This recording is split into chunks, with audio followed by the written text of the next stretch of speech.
सिर्फ 23 साल का था वो हंसता मुस्कुराता सिख नौजवान, जिसकी मूछें भी अभी हल्की हल्की ही निकली थी, और वो गलवान की लड़ाई में शहीद होकर वीर गति पा गया।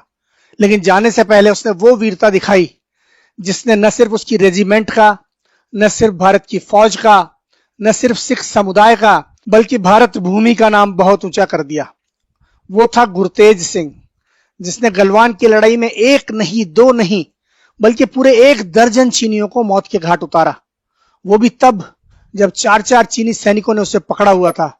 वाह रे गुरतेज, तुमने साबित कर दिया कि ऐसा क्यों कहा जाता है कि एक अकेला सिख 1.25 लाख के बराबर है।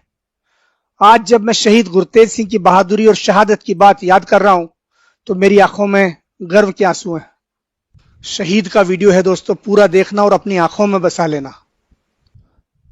दोस्तों, ये कहानी उन चंद कहानियों में से एक है जो सीमा पर तैनात हमारी फौजों से हम तक पहुंची है। ये सरकारी जरियों से नहीं आई है, बल्कि खुद हमारे वीर जवानों ने इस बेमिसाल शहीद की कहानी एक पत्रकार सुबीर भौमिक तक पहुंचाई। हम उन्हीं के हवाले से ये कहानी बयान कर रहे हैं। गलवान में 15 जून की शाम की घटना तो आपको पता ही है कि किस तरह से हमारे 20 जवानों को चीनी फौज ने धोखे से शहीद कर दिया। कुछ सीधे हमले में शहीद हुए तो कुछ नदी में गिर जाने की वजह से, और उसके बाद हमारी फौज को तुरंत जवाबी हमला करना था। हालांकि उसके पास तैयारी करने या हथियारों की व्यवस्था करने के लिए ज्यादा वक्त नहीं था, लेकिन बिहार रेजिमेंट के साथ साथ 3rd पंजाब की घातक प्लाटून को भी देश की सेवा में बहादुरी दिखाने का मौका मिला। इस प्लाटून का नाम ही घातक प्लाटून है, और उसने दिखा दिया कि उसका यह नाम क्यों है। यह प्लाटून बिहार रेजिमेंट की मदद के लिए पहुंची और उसने चीनियों पर वो कहर बर्पा किया कि गलवान की लड़ाई को चीनी फौज सपने में भी नहीं भूल पाएगी। और इस लड़ाई में जो जवान असाधारण वीरता दिखाकर शहीद हुए, उनमें से एक था गुरतेज सिंह। जो सिख जवान रेजिमेंट की मदद के लिए दौड़े, उनमें 3rd पंजाब घातक रेजिमेंट के साथ साथ मीडियम आर्टिलरी के सिख गनर भी थे। इन लोगों के पास सिर्फ अपनी किरपानें, लाठियां, सरिये और तेज चाकू थे, कोई बड़ा हथियार नहीं।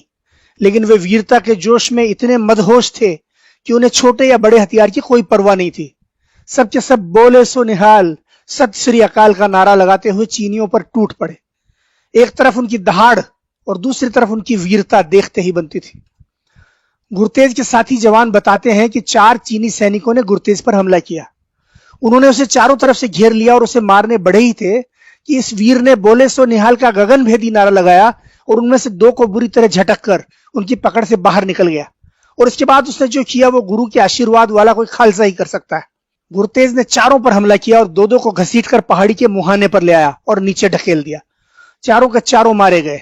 इस दौरान खुद गुरतेज का भी संतुलन बिगड़ गया और वो भी नीचे की तरफ फिसलने लगा, लेकिन किसी तरह एक बड़ी चट्टान का सहारा लेकर उसने खुद को नीचे गिरने से बचा लिया। 4 चीनियों को नरक के हवाले करने के बाद भी गुरतेज की दिलेरी देखिए कि वो कुछ और चीनियों पर भूखे शेर की तरह टूट पड़ा। अपनी किरपान से एक चीनी का गला रेतने के बाद गुरतेज ने उसका बड़ा हथियार छीन लिया और 7 दूसरे चीनियों को मार गिराया।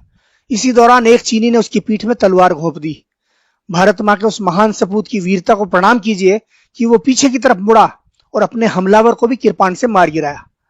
जब गलवान की खूनी लड़ाई खत्म हुई तो गुरतेज वीर गति को प्राप्त हो चुका था, लेकिन उसके हाथों मारे गए 12 चीनियों की लाशें गुरु गोविंद सिंह की इन अमर पंक्तियों की याद दिला रही थी कि 1.25 लाख से 1 लड़ाऊं, तब गोविंद सिंह नाम कहाऊं। वाह रे गुरतेज, तुमने अपनी अगली पिछली पीढ़ियों का नाम स्वर्णाक्षरों में लिख दिया। भारत मां के वीर सपूत, तुम वीरता के किस्सों में, किंवदंतियों में, हमारी किताबों में, इतिहास में, फौज की दास्तानों में और दुश्मन की यादों में जिंदा रहोगे। पंजाब के मानसा जिले के बीरेवाला डोगरा गांव का रहने वाला था गुरतेज सिंह। गुरतेज सिंह ने जिस स्कूल में पढ़ाई की थी, अब वो स्कूल गुरतेज के नाम से ही जाना जाएगा। पंजाब सरकार ने उसका नाम बदलकर गुरतेज के नाम पर कर दिया है।